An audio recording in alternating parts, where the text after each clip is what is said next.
बिस्मिल्लाहिर्रहमानिर्रहीम, अस्सलाम वालेकुम। मैं हूं अनीका निसार और आप देख रहे हैं program capital live with Anika. नाज़रीन, एक ही दिन में मईशत के बारे में, पाकिस्तान तहरीक इंसाफ की कारकर्दगी के बारे में दो मुख्तलिफ ज़ाविया है। एक तो खुद प्राइम मिनिस्टर इमरान खान साहब की तरफ से आया और दूसरा आज तकरीबन 5:15 बजे PMLN के बहुत सारे सीनियर लीडरान, जिसमें ऑफकोर्स शहबाज शरीफ साहब leading the way, Shahid Khaqan Abbasi साहब, एहसन इकबाल साहब, इसके अलावा ख्वाजा आसिफ साहब, खुर्रम दस्तगीर मौजूद थे, फिर राजा ज़फ़रुल हक साहब मौजूद थे, मिफ्ता इस्माइल मौजूद थे। इन तमाम ने प्रेस ब्रीफिंग की। दो मुख्तलिफ ज़ाविया है, मैं दोनों मुख्तलिफ ज़ाविया आपके सामने रखूँगी और फिर हम इस पर डिस्कशन करेंगे।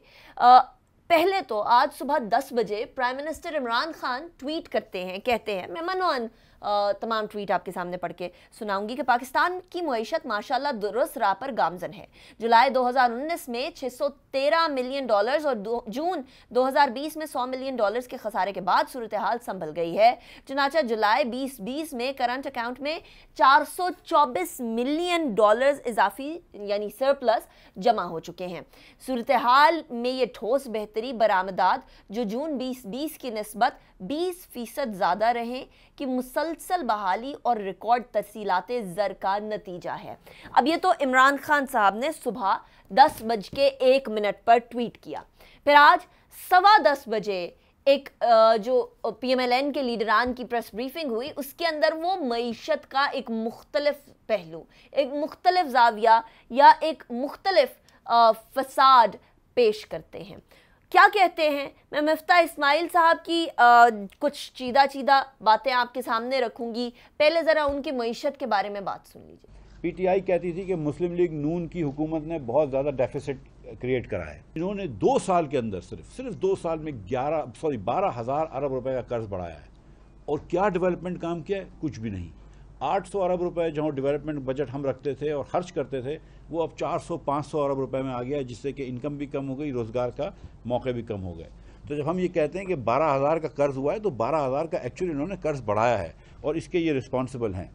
और जब आप करेंसी डिवैल्यू करेंगे और कर्ज बढ़ाएंगे, तो जाहिर है कि आपको इन्फ्लेशन आपके मुल्क में बढ़ जाएगा। 3.9% पे नवाज शरीफ साहब, शाहिद अब्बासी साहब और मुस्लिम लीग की हुकूमत शहबाज शरीफ साहब छोड़ के गए थे। उस इन्फ्लेशन को आज 12% हो गया है।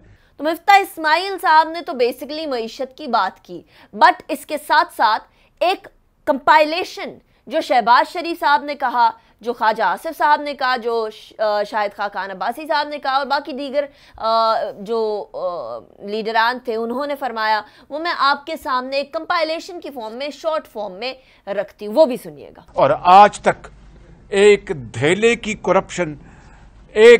करप्शन साबित नहीं हो सकी। उल्टे हो गए, इनके जो हवारी हैं वो उल्टे हो गए।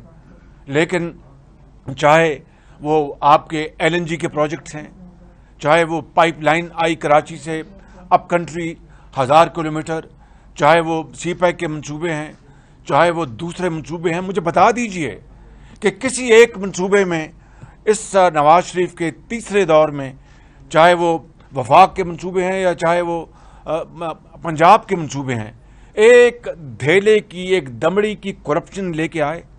हकीकत यह है कि एनर्जी के शोबे में इस हुकूमत की नाअहली, इनकी इनकॉम्पिटेंस ने पाकिस्तान को हजारों अरब रुपए का नुकसान पहुंचा दिया है और मजीद नुकसान पहुंचता जाएगा।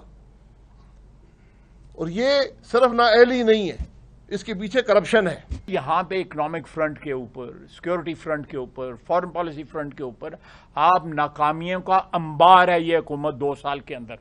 तो ये तो थी वो बातें जो कि PMLN की बेसिकली प्रेस कॉन्फ्रेंस में की गई, लेकिन अवाम अभी कंफ्यूज है। प्राइम मिनिस्टर इमरान खान की बात सुने या फिर PMLN के लीडरान की बात सुने, इसी सवाल से आगाज करेंगे हम आज के शो का। लेकिन उससे पहले मैं आपको ये बता दूं कि हमें दूसरे सेगमेंट की तरफ बढ़ना है और दूसरे सेगमेंट में हम बात करेंगे कश्मीर के हवाले से।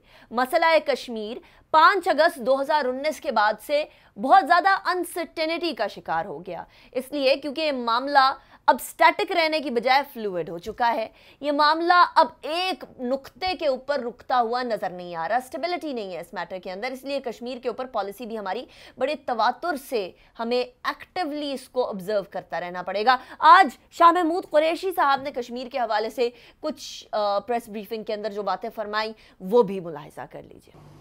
कि इस 1 साल के अंदर उन्होंने बारहा कोशिश की उनके अज़्म को, उनके रिजॉल्व को तोड़ने की, नाकाम हुए। और ये जो आज नई एक स्टेटमेंट आई है और एक नया एक पॉलिटिकल मूवमेंट, एक तहरीक जो अब वहाँ उठ रही है, इससे वाज़ेह होता है कि ये फतह कश्मीरियों की है।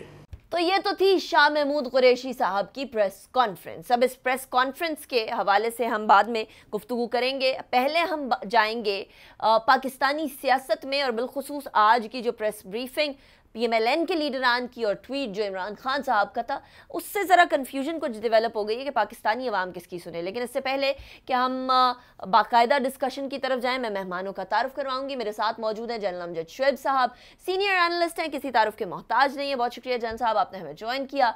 कामरान यूसुफ हमें ज्वाइन कर रहे हैं, सीनियर जर्नलिस्ट, बहुत शुक्रिया कामरान, आपने भी हमें ज्वाइन किया। और शौकत पराचा साहब भी हमें ज्वाइन कर रहे हैं, सीनियर जर्नलिस्ट, बहुत शुक्रिया पराचा साहब, आपने भी हमें ज्वाइन किया। It's a pleasure having all three of you. सबसे पहले जनरल साहब आपकी तरफ मैं आऊंगी, लेकिन सवाल जवाब का सिलसिला शुरू करने से पहले हम ब्रेक की तरफ जाएंगे। See you after the break.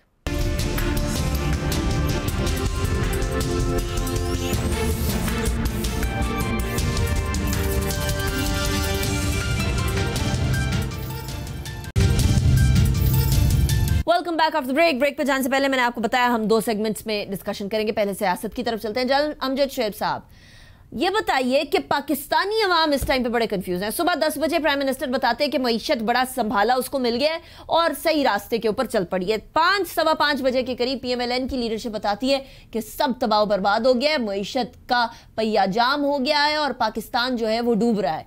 अब अवाम कंफ्यूज्ड है कि इन दोनों बातों में से कौन सी बात सुने। आप बताएं कि किसकी बात सुनी जाए पाकिस्तानी अवाम की तरफ से। बिस्मिल्लाहिर्रहमानिर्रहीम।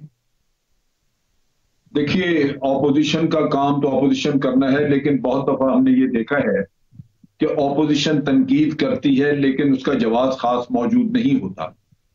अब इन हालात में जहां पे आज हम खड़े हैं, इसमें आपने देखा कि कोरोना की वजह से बहुत सारी मुश्किलात आई, इकोनॉमी बहुत सारी, उसमें इकोनॉमी का नुकसान भी हुआ।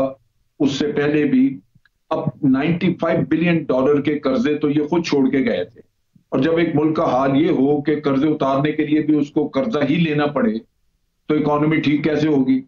और इकोनॉमी कोई ऐसी चीज नहीं है कि आप रात को उसके लिए कोई प्लानिंग करें और सुबह तक इकोनॉमी ठीक हो जाए। इकोनॉमी के लिए बहुत सारे जो इकदाम आप उठाते हैं उसके असरात आपको काफी वक्त के बाद जाके नजर आते हैं। बासूरत अगर कोई ऐसी चीज शहबाज शरीफ साहब लेके आए जिससे कि कोई तजवीज हो इकोनॉमी को मजीद बेहतर करने की, या वाकई हुकूमत कोई ऐसा गलत कदम उठा रही है जिसकी निशानदेही बड़ी जरूरी है, तो वो तो फिर बड़ी अच्छी बात है, हम भी सराहेंगे। लेकिन अगर जो पीछे देखने में आया है उस तरह की तनकीद है कि तनकीद बराए तनकीद, तो वो तो मुनासिब नहीं है। फिर आप देखिए कि ये वो लोग हैं जिन्होंने खुद कई साल हुकूमत की है, और इतने साल हुकूमत करने के बाद ये $95 बिलियन का कर्जा छोड़ के गई है नून लीग। तो ये हुकूमत जो 2 साल पहली दफा हुकूमत में आई और 2 साल अभी हुए हैं, उसका तो ये पहले दिन से कह रहे हैं इकोनॉमी खराब कर दी, नालायक हैं जी, नाअहल हैं। इनको तो ये 8 दिन की भी मोहलत देने को तैयार नहीं। खुद ये साल लग के बैठे रहे और इस हुकूमत को कहते हैं कि जनाब आप पहले दिन से ही जवाब दे हैं। तो मेरा ख्याल है इनको सब्र करना चाहिए। हुकूमत को 5 साल मिले, 5 सालों में उनका रिजल्ट सामने आए। क्वाइट पॉसिबल कि अगले 2-3 साल जो रहते हैं उसमें वो अच्छा काम कर सकें और पहले की निस्बत बेहतर कर रहे हैं। तो मेरा ख्याल है कि ऑपोजिशन को थोड़ा सब्र और तहम्मुल करना चाहिए, लेकिन अगर ऑपोजिशन करें, तनकीद करें, तो वो बड़ी जायज, दुरुस्त और मुल्क के मफाद में, हमारी इकोनॉमी के मफाद में होनी चाहिए। उसके अलावा अगर फतूर पैदा करने के लिए कुछ कहना है तो वो मुनासिब नहीं। राइट जनरल साहब, अच्छा यही सवाल शौकत पराचा साहब मैं आपकी तरफ भी लेकर आऊंगी कि पिछली गवर्नमेंट्स ने कबाड़ा कर दिया है, खत्म कर दिया है, बहुत बुरा हाल कर दिया है, इमरान खान साहब कहते आए। अब जाके 2 साल बाद वो आज ये कह रहे हैं कि जी हम अब सही डगर पर चलना शुरू हुए हैं। हम किसकी सुने? अवाम कंफ्यूज है, किसकी सुने? क्या PMLN के लीडरान की सुने, PTI के लीडरान की सुने? सिचुएशन को, सिनेरियो को देखें खुद से, क्या करें? आप किसी साइड को नहीं सुने, आप आवाम को सुने, क्योंकि सियासी जमातें हों, हुकूमत हो, अपोजिशन हो या रियासत का ढांचा हो, बुनियादी फोकस तो आवाम है ना, बुनियादी फोकस टैक्स पेयर है। अगर आवाम खुश हैं, मैं खुशहाल की बात नहीं करता, मैं खुश कह रहा हूँ, अगर लोग खुश हैं, लोगों का चूल्हा जल रहा है, लोगों को चीजें फरामानी से मिल रही हैं, अब सस्ते दामों मिल रही हैं, रोजगार मिल रहा है, तो फिर ना मैं पीटीआई की बात सुनूंगा, ना मैं नून लीग की बात सुनूंगा। लेकिन अगर आपके मुल्क में चीनी 55 रुपए से 110 पहुंच जाए और खुदा जानता है कि वो सेंचुरी से डबल सेंचुरी की तरफ जाती है, आटा मुंह छुपा रहा हो कि मैं नजर ही नहीं आ रहा हूं, क्योंकि एक एग्रीकल्चर मुल्क में, ज़राई मुल्क में मेरा 1 किलो 80 रुपए का बिक रहा है, तो फिर मेरे लिए, आपके लिए is a matter of concern. मैं अभी बिलावल भुट्टो जरदारी को नहीं सुनता, मैं मियां नवाज शरीफ को नहीं सुनता, मैं देख रहा हूं कि एक दुकान पे जो खातून आई है या एक मर्द आया है या बूढ़ा आया है या एक नौजवान आया है, उसके माथे की शिकनें कैसी आ रही हैं रेट सुनकर, तो मेरे लिए वो बात है। बाकी जो है ना, सुनिए, बाकी सारा फलसफा है कि ये ना होता तो वो हो जाना था, वो गालिब ने कहा था ना होता मैं तो क्या होता। तो इसलिए ये सब बातें सलाह में करने वाली बातें। असल बात यह है कि कारकर्दगी का मयार अगर अवाम के लिए कोई खुशी ला रहा है तो मेरे ख्याल में बहुत अच्छी बात है। पहले इकानमी कहाँ थी, आज इकानमी देख लें, पहले रिजर्व कहाँ थे, आज रिजर्व कहाँ है, पहले एम्प्लॉयमेंट कितनी थी और अनएम्प्लॉयमेंट कितनी थी, आज एम्प्लॉयमेंट और अनएम्प्लॉयमेंट कितनी है। तो मेरा ख्याल है यही यार्ड स्टिक होते हैं जो एक माशरे की निशानदेही करते हैं कि माशरे में इस वक्त क्या रस्म रिवाज है, क्या चल रहा है, माशरा किस जगह पे जा रहा है। इंटरेस्टिंग। अच्छा शौकत परासी साहब, अब 2 साल के बाद शहबाज शरीफ साहब तो बरस पड़े पीटीआई पर, बट हमें ये देखना है कि अगले 3 साल कैसे गुजारने हैं। इन अगले 3 साल में क्या चीज़ें फिक्स करने की ज़रूरत है, किधर ध्यान देने की ज़रूरत है। आज ही इमरान खान साहब का ट्वीट आता है कि अब पाकिस्तान की मईशत सही डगर पर चलना शुरू हो गई है and things will only improve further on. ऐसे में अगले 3 साल को आप कैसे देखते हैं? अल्लाह करे ऐसा ही हो जैसे उनका ट्वीट आया है, लेकिन उन्होंने तो 25 जुलाई 2018 को भी यही कहा था।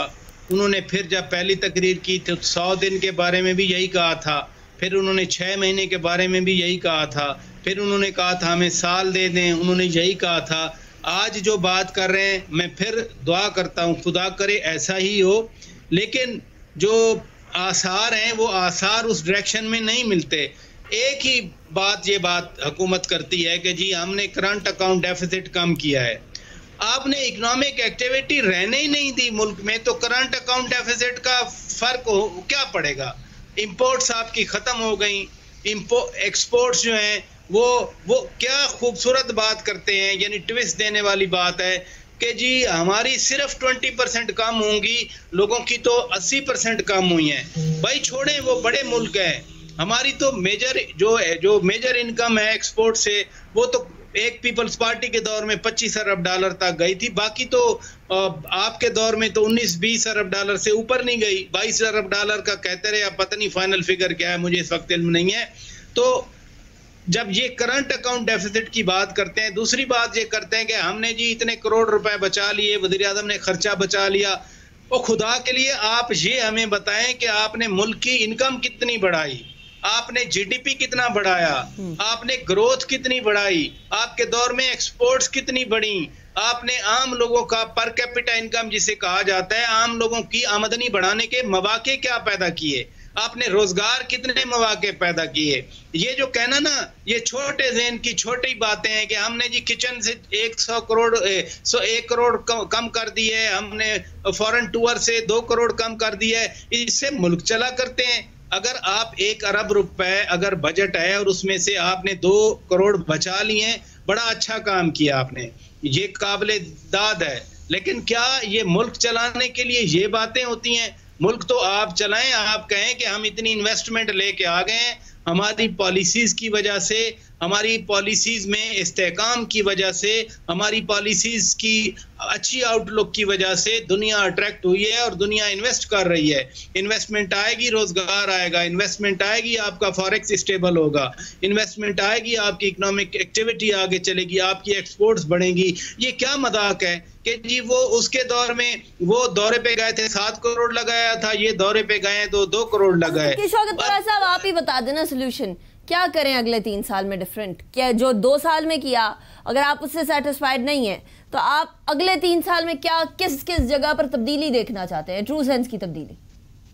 नहीं, देखिए मेरी सेटिस्फैक्शन से कोई फर्क नहीं पड़ता, मैं तो एक जर्नलिस्ट हूँ, मैं अगले 3 साल भी मैंने अपना इसी तरह काम करना है और मैंने अपनी रोजी कमानी है। राइट। लेकिन मैं तो शुरू ही आपसे बात की कि लोगों की दिलचस्पी, लोगों की सेटिस्फैक्शन। तो परासी साहब आप और हम लोग ही है ना, एक तो हम जर्नलिस्ट तो चलिए हैं, हम अपनी जो रिस्पॉन्सिबिलिटीज, प्रोफेशनल रिस्पॉन्सिबिलिटीज हैं वो तो पूरी कर रहे हैं, लेकिन हम लोग भी तो है ना, आसार तो वो जितनी भी पॉलिसीज होते हैं उसके असरात तो हम पर भी पड़ते हैं। तो आपकी नजर में पॉलिसीज की तब्दीली अगले 3 साल में क्या होनी चाहिए?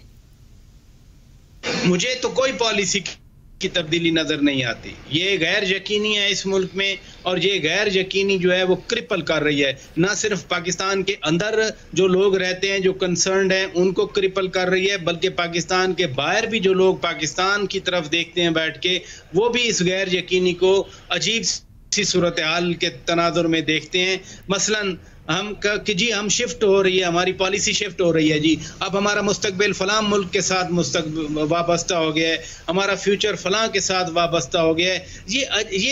ये सस्टेनेबिलिटी की बातें हैं। आप कहें कि नहीं अब हम एक को छोड़ के दूसरे के पास जा रहे हैं, देखिए उन्होंने हमारे बारे में क्या कह दिया। मैं फिर कहूँगा कि मुल्क के अंदर जो कुछ है वो हमारी स्ट्रेंथ है। हमारा मुस्तकबिल अगर वाबस्ता है तो अपने लोगों की फ्यूचर के साथ, उनकी खुशहाली के साथ और उनको ऊपर लाने से वाबस्ता है। इसलिए जब आपकी प्रायोरिटी आपके लोग होंगे, न के इर्द गिर्द का एनवायरनमेंट होगा, न के कोई और एलिमेंट्स होंगे आपकी फोकस में, तो फिर जाके मुल्क स्टेबल होते हैं। अवाम के बारे में एक आटा है, मैं छोटी सी बात कर रहा हूँ ना, मैं गंदम की बात कर रहा हूँ, मैं आटे की बात कर रहा हूँ कि हर घर की जरूरत है, और जो हमारे मुल्क का 80-90% है उनके लिए तो आटा ही फेस्टिविटी होती है कि रज के रोटी खा ली है जी, पेट भर गया, अल्लाह का शुक्र अदा किया और सो गए हैं। आप उनसे नवाला छीन रहे हैं, वो आटा महंगा कर रहे हैं। खुद आपके बुजुर्ग कह देते हैं कि 6 मिलियन मैट्रिक टन गंदम आई, उसका कोई पता नहीं है। ये आपकी गवर्नेंस है, ये आपकी मैनेजमेंट है, ये आपकी हुकूमत है। पता कराएं वो 6 मिलियन टन माफिया करके कौन सा माफिया खा गया है, किसने पता करना है? वो शहबाज शरीफ ने पता करना है, वो बिलावल ने पता करना है, वो नवाज शरीफ ने लंदन में बैठ के पता करना है। आज तक कोई जवाब आया है कि 6 मिलियन टन वीट किधर चली गई? इसलिए गैर यकीनी है यहाँ पर। मैं कोई 3 साल की ना कोई प्रोजेक्शन दे सकता हूँ, ना कोई प्रेडिक्शन दे रहा हूँ। आप मुझे कामरान की तरफ जाने दे, उससे पहले मैं आपके सामने कुछ शहबाज शरीफ साहब ने जो कहा कि इन 2 सालों के अंदर कबाड़ा हो गया, बहुत ही बुरा हाल हो गया है, अबतर किस्म की सिचुएशन हो गई है, वो वाली जरा क्लिप चलाएं ताकि मैं फिर कामरान की तरफ सवाल लेकर जाऊं। इस तब्दीली सरकार की तो मासवाए दुखों के, तकालीफ के, मुश्किलात के, और इन 2 सालों में हमें कोई चीज नहीं मिलती जिसकी हम कोशिश भी करें तो उसकी पजीराई कर सकें। तो शहबाज शरीफ साहब ने जो कहा कामरान, क्या आप उससे इत्तफाक करते हैं? क्या वाकई में इतनी बुरी सूरत हाल है कि पाकिस्तान को तबाही के दहाने के ऊपर लाकर खड़ा कर दिया पीटीआई ने इन 2 सालों में? देखें, इट इज़ नॉट इजी कि जी आप उनकी सारी बातों से एग्री करें। उसकी रीज़न ये है कि थोड़ा सा हमें पर्सपेक्टिव में भी चीज़ें देखनी है। अब ये कहें कि तमाम चीज़ें पीएमएलएन के दौर में ठीक थी, 2-3 चीज़ें वो कहते हैं। लेट से मईशत की बात कर लें कि 2018 में जब उनकी गवर्नमेंट छोड़ के गई और तहरीक इंसाफ की आई तो कहते हैं जी 5.8% ग्रोथ थी। उसके अलावा जो महंगाई की शरह थी वो तकरीबन कुछ 4% थी, और बाकी भी वो जो बात करते हैं जॉब्स और बाकी चीजें। इसके ऊपर जो इंडिपेंडेंट व्यू है वो ये है कि अगर पाकिस्तान की मईशत इतनी अच्छी थी तो फिर पाकिस्तान में जो करंट अकाउंट डेफिसिट का मामला क्यों आया, फिर बजट डेफिसिट के मामला क्यों आए, फिर पाकिस्तान को IMF के पास जाने की क्यों जरूरत पड़ी, क्योंकि ये तो बहुत बड़े इश्यूज थे। और PMLN के लोग भी ये इस बात का एतराफ करते हैं कि अगर वो भी जीतकर 2018 के इलेक्शन आ जाते तो उन्हें IMF प्रोग्राम में जाना पड़ता। तो अगर पाकिस्तान की मईशत PMLN के दौर में इतनी अच्छी काम कर रही थी तो फिर आपको IMF में जाने की क्या जरूरत थी। और ये एक पॉइंट हो गया। मैं आपके दूसरे पॉइंट की तरफ भी आ रही हूँ, लेकिन इंटरेस्टिंगली PMLN की जो इकोनॉमिक पॉलिसीज इसहाक डार साहब की थी, उनको तनकीद का निशाना मिफ्ता इस्माइल साहब ने बनाया था और किसी ने नहीं बनाया था कि आपने डॉलर जो है उसके साथ गड़बड़ की है, उसको स्टेबल रख के। सो शहबाज शरीफ साहब के क्लेम्स क्या आज बहुत टॉल नहीं थे? देखिए, ये बिल्कुल आप सही कह रही हैं। मैंने जैसे आपको पहला पर्सपेक्टिव बताया कि वो आधा सच बता रहे हैं, पूरा सच नहीं बता रहे। इसी तरह जो तरीके इंसाफ वाले हैं वो भी आधा सच बताते हैं, पूरा सच नहीं बताते। वो भी अपनी हर जो बद इंतजामी है मईशत में, जो भी उन्होंने गलत फैसले लिए, उसका सारा मुद्दा जो है मलबा वो PMLN के ऊपर डालते हैं। पार्शली वो भी रिस्पॉन्सिबल हैं, लेकिन इन 2 सालों में इन्होंने तहरीक इंसाफ ने भी कोई अच्छी कारकर्दगी नहीं दिखाई। अगर आप इन तमाम चीजों को सामने रखें तो मेरे ख्याल में जो ओवरऑल परसेप्शन की अगर बात करें तो ये बात अपनी जगह बिल्कुल ठीक है कि PMLN की बात में वजन है कि परसेप्शन पाकिस्तान में अब ये बनी है कि ये तहरीक इंसाफ की जो हुकूमत है, जितने ये वादे करके आई थी, क्योंकि ये रवायती जमात तो नहीं थी, जितने इमरान खान साहब ने दावे किए थे कि वो 90 दिन के अंदर वो करप्शन का मसला हो, वो मईशत का मसला हो, वो FBR की इस्लाहात हो, वो तमाम मामलात को हल कर लेंगे। और इस हवाले से भी इंडिपेंडेंट व्यू ये है परसेप्शन के साथ साथ कि इन्होंने मामलात को ठीक तरीके से नहीं चलाया। मसलन चीनी का बहरान हो, आटे का बहरान हो, पेट्रोल का बहरान हो, इसमें आप PMLN को मौरूद इल्जाम नहीं ठहरा सकते। तो मेरा जो कंक्लूडिंग जो रिमार्क वो यही होगा कि PMLN वाले जब बात करते हैं सियासत वो भी कर रहे हैं, वो आधी बात बताते हैं, पूरी बात नहीं बताते। तहरीक इंसाफ जब बात करती है, देखें जी कि हमें ये इनहेरेंट क्या सारा जो प्रॉब्लम है, वो भी आधी बात करते हैं, पूरी बात नहीं बताते। और तहरीक इंसाफ की अगर आप बात करें तो मुझे लगता है कि जो सबसे बड़ा एडवांटेज तहरीक इंसाफ को जब वो इक्तदार में आए वो ये था कि तमाम इदारों की उनको सपोर्ट हासिल थी। माजी में किसी सिविलियन गवर्नमेंट को इस तरह की सपोर्ट हासिल नहीं थी, तो शायद वो उस एडवांटेज से कैपिटलाइज नहीं कर सके। इतने कम अरसे में $9 बिलियन का जो पैकेज सऊदी अरब और UAE ने शायद इतनी कलील मुद्दत में किसी भी और सिविलियन गवर्नमेंट को नहीं दिया। तो ये वो एडवांटेजेस थे जिसका ये फायदा नहीं उठा सके, और परसेप्शन जो है वो यही है कि ये गवर्नमेंट उस तरीके से कामयाब नहीं हो सकी, और PMLN उसी परसेप्शन के ऊपर अब खेल रही है। राइट। अच्छा कमरान, अल्टीमेटली ऑपोजिशन का काम है कि वो गवर्नमेंट को उनकी कोताहियां बताए, और गवर्नमेंट का काम है कि वो ऑपोजिशन ने जो गड़बड़ की, ये सियासत तो खैर चलती रहती है ना, एक दूसरे के ऊपर नुक्ताचीनी करना, बट क्या ये जो इन 2 सालों में नुक्ताचीनी चल रही है ऑपोजिशन की तरफ से गवर्नमेंट को और गवर्नमेंट की तरफ से ऑपोजिशन को, ये वो जो रिवायती नुक्ताचीनी है उससे कई कदरें बढ़ नहीं गई है? Don't you think that now is the time कि इसको पर्सनल ग्रज बनाने की बजाय, जिस तरह से तमाम अतराफ पे बनाया जा रहा है, इसको नेशनल कॉज के लिए इस्तेमाल किया जाए, इस डिफरेंस ऑफ ओपिनियन को?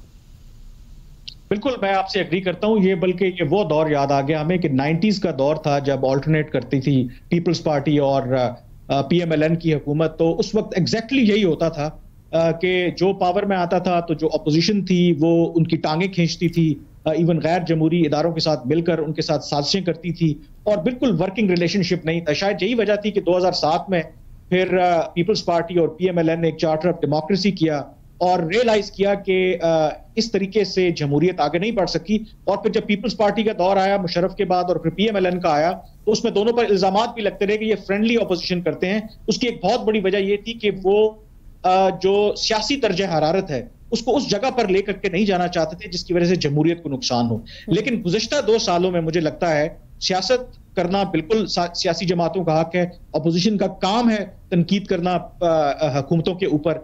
लेकिन ये बिल्कुल आपकी बात ठीक है कि बड़ी थिन लाइन होती है कि जहां पे नेशनल कॉज आए तो फिर आपको वहां पर अपने जो सियासी इख्तलाफात हैं उनको जरा परे रखना पड़ता है और नेशनल कॉज के लिए काम करना पड़ता है। बदकिस्मती से इन 2 सालों में हमें वो नेशनल कोहेजन, नेशनल इश्यूज के ऊपर नजर नहीं आई, और उसकी एक बहुत बड़ी वजह मेरे ख्याल में अपोजिशन से ज्यादा खुद तहरीक इंसाफ है, खुद वज़ीर-ए-आज़म इमरान खान है। क्योंकि 2 सालों के अंदर बहुत बड़े बड़े वाकयात, मईशत हो, पाकिस्तान की फॉरेन पॉलिसी हो, वाकयात हुए हैं, लेकिन आपने एक भी मीटिंग ऐसी नहीं देखी जहां पर वज़ीर-ए-आज़म इमरान खान ने दावत दी हो जो तमाम जो अपोजिशन के बड़े लीडरान हैं कि उनके साथ वो बैठें और एक नेशनल कंसेंसस पैदा करने की कोशिश करें। शायद उनके लिए, क्योंकि हाल ही में उन्होंने ये फिर कहा कि वो एनआरओ नहीं दे सकते कि सिर्फ इस वजह से कि उन्होंने साथ चलना है, तो शायद उनकी कन्विक्शन ये है कि उनको साथ बिठाने से इवन नेशनल इश्यूज के ऊपर तासुर ये जाएगा कि वो एनआरओ दे रहे हैं। लेकिन क्या ऑपोजिशन रेसिप्रोकेट करेगी अगर वजीर आजम, चलिए अगर अभी तो नहीं बुला रहे, बट हाइपोथेटिकली लेट्स कंसिडर कि वजीर आजम कहते हैं कि जी ऑपोजिशन आए, मेरे साथ बहुत सारे मामला हैं नेशनल कॉज के, वो डिस्कस करें, अपने केसेस ना डिस्कस करें, एहतसाब के मामला ना डिस्कस करें, सिर्फ नेशनल कॉज और नेशनल इश्यूज को डिस्कस करें। आपकी नज़र में क्या ऑपोजिशन कुछ ले और दे की पॉलिसी को छोड़ के सिर्फ नेशनल कॉज के लिए बैठेगी गवर्नमेंट के साथ, अगर हाइपोथेटिकली वजीर आजम बुला भी लेते हैं तो? देखिए, इसका कोई वाज़ेह जवाब देना इसलिए मुश्किल है। सियासत गिव एंड टेक सियासत में जरूर चलती है। अब ऐसा मुमकिन नहीं है कि अगर आप नेशनल कॉज के लिए किसी को सपोर्ट कर रहे हैं या कोई और भी चीज है तो वो बिल्कुल, मैं ये कहूं कि ऑपोजिशन की जमातें इतनी अच्छी हैं कि वो कहेंगी हाँ जी हमें अपना फायदा नहीं देखना, उसमें हम बिल्कुल जो भी आपका स्ट्रैटेजी है उसको हम सपोर्ट करते हैं, यकीनन वो एडवांटेज लेने की कोशिश करते हैं। लेकिन मेरा ख्याल है कि जो आपका सवाल है कि क्या अगर इमरान खान साहब या हुकूमत उनको दावत दे, लेट्स से कश्मीर के मसले के ऊपर, लेट्स से जो रीजनल इस वक्त सिचुएशन है, लेट्स से इकोनॉमी के ऊपर, अगर वो उनको बुलाते हैं कि हम एक मिनिमम कंसेंसस करते हैं, तो मेरा नहीं ख्याल कि ऑपोजिशन को इस पे एतराज होगा। अगर आप याद करें तो खुद बिलावल भुट्टो जरदारी, शहबाज शरीफ, इवन शाहिद खाकान अब्बासी कई दफा ये दावत दे चुके हैं कि नेशनल इश्यूज के ऊपर, इवन चार्टर ऑफ इकोनॉमी की बात हुई है कि वो नेशनल इश्यूज के ऊपर गवर्नमेंट के साथ बात करने के लिए तैयार हैं। तो मेरे ख्याल में अगर गवर्नमेंट उनको सीरियसली दावत देगी तो मेरा नहीं ख्याल कि वो उसको रिजेक्ट करेंगे, और अगर रिजेक्ट करेंगे भी तो गवर्नमेंट के पास और वज़ीर-ए-आज़म इमरान खान के पास बड़ा अच्छा जवाब होगा कि देखिए नेशनल इश्यूज के ऊपर वो सबको साथ लेकर के चलना चाहते हैं, लेकिन ऑपोजिशन की बातें राइट। चलिए मैं अभी दूसरे सेगमेंट की तरफ बढ़ना चाह रही हूं, मुझे उससे पहले ब्रेक की तरफ जाना है। ब्रेक के बाद वापस आएंगे तो फिर बात करेंगे कश्मीर के हवाले से। See you after the break.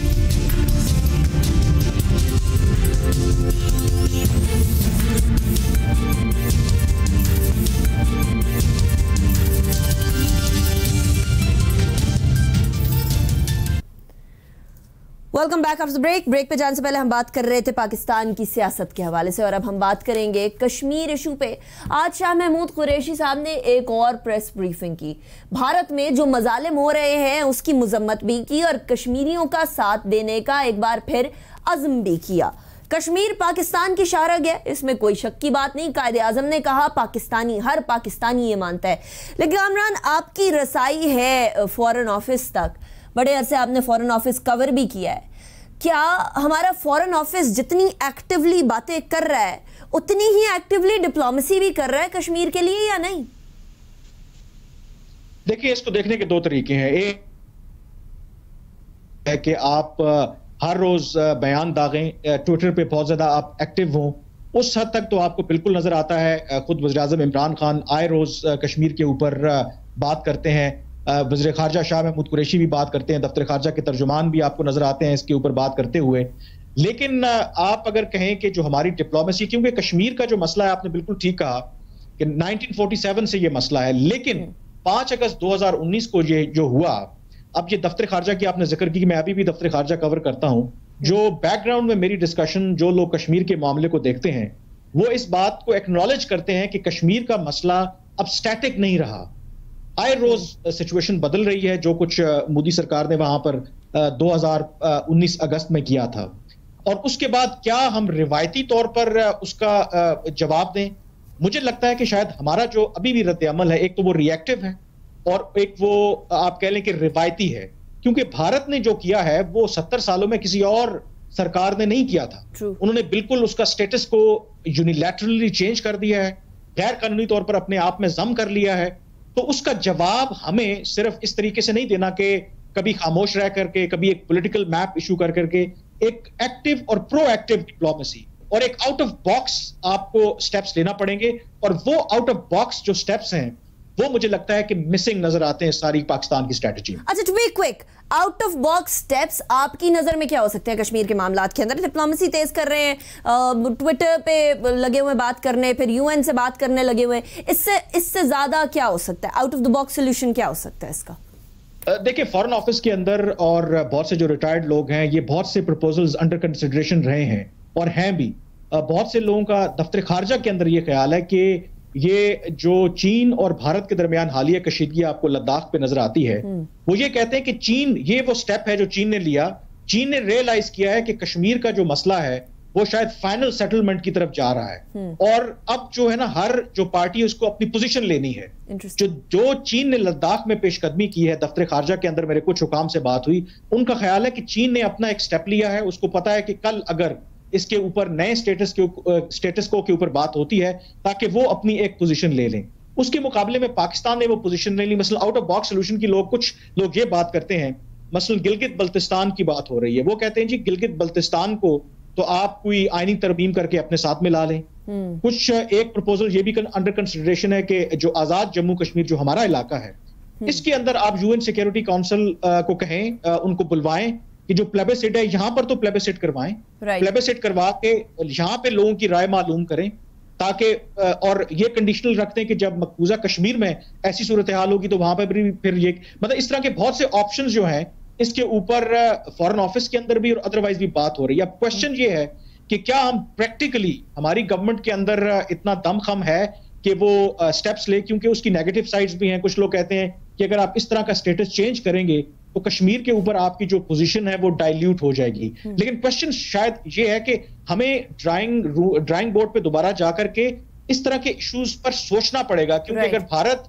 आज उसने अपने साथ इलीगल उसको मिलाया है, डोमिसाइल वो ले आए हैं, जो नॉन कश्मीरी हैं उनको उसमें शामिल कर रहे हैं, तो कल मजीद वो स्टेप्स लेंगे, तो क्या हम बयानबाजी की हद तक किसी तरह से करते रहेंगे? क्योंकि खदशा ये है कि मुस्तकबिल में 5 साल बाद, 10 साल बाद जब कश्मीर के ऊपर बात होगी तो भारत कहेगा कि हम तो AJK और गिलगित बल्तिस्तान की बात कर रहे हैं, हम तो मकबूजा कश्मीर की बात ही नहीं कर रहे।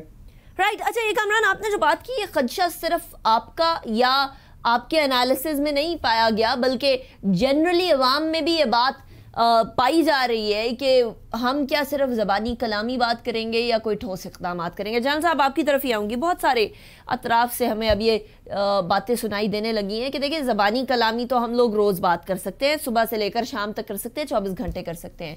क्या इससे बढ़ के कुछ करेगा पाकिस्तान कश्मीर के लिए? क्या कोई अमली कदम उठाने का वक्त आ गया है या अभी आपकी नज़र में यही पॉलिसी बेहतर है? मेरा ख्याल है कि कोई बहुत नई चीज इसमें नजर नहीं आई। अभी ये ताज़ा चीन से होके आए हैं, जॉइंट कम्युनिके वहां से इशू हुआ था।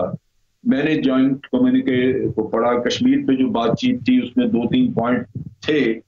एक तो उन्होंने यकतरफा जो भी कदम उठाना है, किसी ने उठाया है, जैसे भारत ने उठाया है, तो उसको उन्होंने रिजेक्ट किया है कि यकतरफा कोई कदम नहीं उठाया जाना चाहिए, वो तस्लीम नहीं हो। इसका मतलब ये है कि भारत ने जो यकतरफा कदम उठाया उसको चाइना